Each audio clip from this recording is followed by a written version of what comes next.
Welcome students. आज हम लोग the last portion of the chapter Tales of Childhood लेके आज हम लोग फिर आ गए हैं सॉरी। और आज हम ये कंटिन्यू कर रहे हैं। तो ये जो है फर्स्ट द 2 यूनिट्स हम लोगों ने ऑलरेडी कंप्लीट किया हुआ है। उसका लिंक जो है मैं इसका वीडियो के डिस्क्रिप्शन बॉक्स में दे दूँगी। अगर आप लोगों ने नहीं देखा है तो पहले वो दोनों वीडियोज़ आप लोग देख लीजिएगा। और आज हम यहाँ से शुरू कर रहे हैं। तो हम लोगों ने ये पढ़ा है कि रोअल्ड डॉल जो है उनके पापा क्या करते थे। फर्स्ट यूनिट में उनके कैसा दुकान था, उनकी माँ से कब मुलाकात हुई, कैसे कब शादी हुई। फिर वो जो है बहुत वो थोड़ा रईस आदमी थे, तो उन लोगों ने ऐसा एक घर बनाया था, यहाँ पे रहते थे। और वहाँ पे बहुत सारे जो है फार्म एनिमल्स थे, सर्वेंट्स थे। उन सर्वेंट्स के रहने के लिए भी एक हाउस हुआ करता था। फिर सेकेंड यूनिट में हम लोगों ने पढ़ा कि कैसे उनके जीवन में जो है कठिनाइयाँ आई। सबसे पहले जो है उनकी सबसे बड़ी बेटी माने रोअल्ड डॉल की सबसे बड़ी बहन जो है अपेंडिक्स के लिए जो है इनका मृत्यु हो गया। और इनको उनके पापा इतना प्यार करते थे कि बेटी का मृत्यु जो है नहीं मान पाए और उनको भी न्यूमोनिया हो गया था। अब उन दिनों में एंटीबायोटिक्स या कुछ अच्छी दवाइयाँ नहीं थी, तो न्यूमोनिया को बहुत ही डेंजरस एक डिज़ीज़ माना जाता था। और तभी एक रोगी ठीक हो पाता था अगर वो दिल से ठीक होना चाहता था, अगर वो फ़ाइट करता। लेकिन इनके पापा को जो है फ़ाइट करने का कोई इच्छा ही नहीं था, क्योंकि वो जो है उनकी बेटी की मृत्यु से बिल्कुल टूट चुके थे। और वो मन ही मन यही चाहते थे कि वो कब जाकर अपने बड़ी बेटी से मिले हेवन में। तो इसीलिए शायद ये भी गुज़र गए। तो इनकी माँ को बहुत परेशानी हुई। उनका बेटी चला गया, उनके हस्बैंड चले गए कुछ ही हफ्तों के अंतराल में। और फिर उनके 5 बच्चे थे जिनको उनको देखभाल करना था। तो इसीलिए उन्होंने जो है ये बड़ा वाला मकान बेच दिया और उन्होंने एक छोटा सा मकान लिया लैंडॉफ में। और वहाँ पे जाके ये रहने लगे। और यहीं पे जो है रोअल्ड डॉल अपनी पहली स्कूल जो है अटेंड किए। तो देखो अभी हम लोग ये वाला थोड़ा अभी शुरू कर रहे हैं। The school was a kindergarten run by 2 sisters, Mrs. Cofield and Miss Tucker। तो ये याद रखना है दोनों टीचर का नाम जो किंडरगार्टन में ये भर्ती हुए। तो यहाँ पे 2 बहनें थी जो 2 टीचर थी, इस स्कूल को चलाती थी, Mrs Corfield and Miss Tucker. And it was called the elm tree house. School का नाम याद रखना है, अंडरलाइन करोगी, the elm tree house. It is astonishing how little one remembers about one's life before the age of 7 और 8। सोचने में बहुत आश्चर्य लगता है कि इंसान जो है अपने 7 या 8 साल होने तक के, यानी 6 साल तक जो है जो भी घटनाएं घटती हैं हमारे जीवन में, हम लोग उतना याद नहीं रख पाते हैं। 7 या 8 साल के हो जाने के बाद से जो है हमारी याददाश्त सही चलती है। I can tell you all sorts of things that happened to me from 8 onwards, but only very few before that। तो 8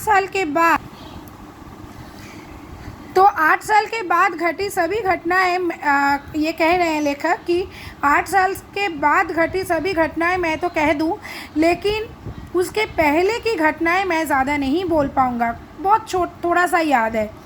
I went for a whole year to Aimtree House, but I cannot even remember what my classroom looked like। मैं 1 साल पूरा इस school में गया था, लेकिन मुझे ये भी याद नहीं कि मेरा क्लासरूम कैसा दिखता था। Nor can I picture the faces of Mrs. Corfield और Miss Tucker। और ना ही मैं अपने दोनों टीचरों का फेस रिकॉल कर पाता हूँ, कैसे दिखते थे वो मुझे अब याद नहीं। Although I am sure they were sweet and smiling। लेकिन मुझे इतना तो यकीन है कि वो ज़रूर बहुत स्वीट होंगी और हमेशा मुस्कुराती होंगी। I do have a blurred memory of sitting on the stairs and trying over and over again to tie one of my shoelaces, but that is all that comes back to me at this distance of the school itself। बस एक थोड़ा सा धुंधला सा एक memory है कि मैं किसी स्टेयर में सीढ़ी में बैठ के अपना शू लेस जो है बार बार बांधने की कोशिश कर रहा था, लेकिन हो नहीं रहा था। अब पूरे स्कूल का यानी एम ट्री का जो 1 साल वो गए थे किंडरगार्टन में, इस स्कूल का खाली यही एक मेमोरी जो है उनका एक धुंधला सा उनका रह गया है, बाकी जो है वो भूल चुके हैं।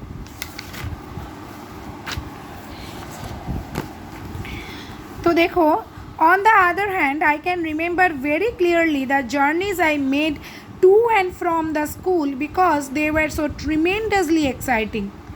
लेकिन स्कूल के बारे में हालांकि वो भूल चुके हैं, टीचर का भी फेस याद नहीं, स्कूल रूम याद नहीं, लेकिन वो जो स्कूल जाया करते थे, अपने घर से स्कूल तक का वो जो जर्नी था वो उनको याद है। क्यों बोलो तो? क्योंकि वो बहुत ज़्यादा एक्साइटिंग था। हमारे अगर हम लोग अपने बीते हुए वक्त को थोड़ा टटोलने लगे, हमारे मेमोरी में वही सब चीज़ें ज़्यादा आएंगी जो हमें बहुत एक्साइटिंग लगा हो या हमारा बहुत हमको हिला दिया हो। तो ये जर्नी इनको इतना पसंद था, इतना एक्साइटिंग था कि वो बचपन का होते बावजूद वो उनको याद रह गया। Great excitement is probably the only thing that really interests a 6-year-old boy and it sticks in his mind. एक छोटे से बच्चे का 6 साल के उम्र के बच्चे को स्कूल का रेगुलर का पढ़ाई नहीं, कोई और ज़्यादा ग्रेट एक्साइटमेंट वाली जो है कुछ घटना ज़्यादा उसको याद रहेगा ज़रूर, क्योंकि वही उसको इंटरेस्ट आएगा ना, और इसीलिए ये बैठ जाता है दिमाग में। In my case, the excitement centered around my new tricycle. और इनके क्षेत्र में लेखक कह रहे हैं कि मेरे क्षेत्र में क्या हुआ था, ये जो एक्साइटमेंट था ये मेरा ट्राईसाइकिल के वजह से था। I rode to school on it every day with my eldest sister riding on hers. मैं अपना चलाता था, मेरी बड़ी बहन अपनी चलाती थी, और हम दोनों जो है उसी तरह साइकिल में स्कूल जाया करते थे। No grown-ups came with us and I can remember oh so vividly how the two of us used to go racing at enormous speeds down the middle of the road, and then most glorious of all, when we came to a corner we would lean to one side and take it on two wheels. देखो कितनी बदमाशी ये करते थे। इनके साथ कोई बड़ा मैंने इनको लेके स्कूल नहीं जाते था, ये जो है अपने से और अपनी बहन जो है ये दोनों अकेले जाते थे, साइकिल चलाकर रेस करते थे। रोड के बीच में से जो है बहुत ज़्यादा स्पीड में ये लोग रेस करते थे, और जब रोड के कॉर्नर में चले जाते थे तो एक व्हील जो है उठाकर खाली दोनों व्हील पे जो है साइकिल लेके ये दोनों जाते थे। तो कितनी एक्साइटमेंट हुई होगी, और इसीलिए ये इतने साल बाद भी इनको याद है। All this, you must realize, was in the good old days when the sight of a motor car on the street was an event, and it was quite safe for tiny children to go tricycling and whooping their way to school in the center of the highway. अब तुम लोग सोचोगे कि अरे ये बीच रास्ते में, बीच सड़क में इस तरह से जा रहे हैं दोनों छोटे बच्चे और कोई बड़ा नहीं साथ में। एक्चुअली ये उन दिनों की बात है जब मोटर गाड़ियाँ रास्ते पे दिखती ही नहीं थी, तो इसीलिए बिल्कुल सेफ़ था कि बच्चे जो हैं इस तरह मस्ती करते करते स्कूल जाते।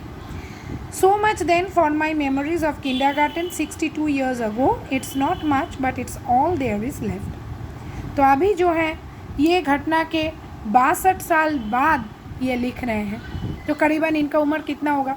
अगर ये 6 साल के थे और 62 साल बाद लिख रहे हैं तो 68 के करीब होंगे जब वो ये अपना जो है जीवनी लिख रहे हैं। तो यही कह रहे हैं कि बस वो किंडरगार्टन का इतना ही मेमोरी मेरे पास है, ज़्यादा नहीं, लेकिन जो है सो यही है। तो चलो थोड़ा एक्टिविटी देख लेते हैं। एक्टिविटी 6 में देखो यहाँ पर कॉज इफेक्ट है। इफेक्ट दिया गया है, द नैरेटर इज़ एस्टोनिश्ड। क्यों? One remembers very little about one's life before the age of 7 or 8.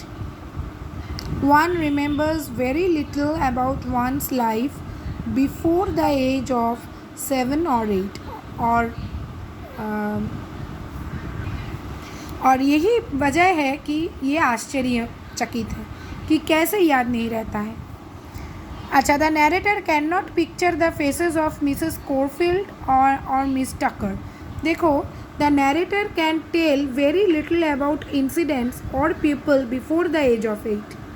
उनको याद नहीं था ना, 8 साल के पहले की बातें उनको ज़्यादा याद नहीं, और इसीलिए ये जो है इन दोनों बहन टीचर की फेस जो है वो नहीं रिकॉल कर पा रहे हैं। The narrator can tell very little about incidents और people before the age of 8। अब देखो कॉज दिया गया है, द जर्नीज मेड टू और from the school were tremendously exciting. क्यों था ये? और इसका इफ़ेक्ट क्या हुआ? The narrator can remember this journeys very clearly. और इसीलिए जो है नैरेटर इन जर्नियों को बहुत अच्छी तरह से रिकॉल कर पाते हैं। A motor car on the road was an event then.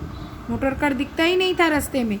It was quite safe for tiny children to go try cycling in the centre of the highway. और इसका इफ़ेक्ट क्या था कि बच्चे जो हैं बहुत सेफली ट्राईसाइकिल करते हुए हाईवे के बीच में से होते हुए स्कूल जाया करते थे। ओके, सो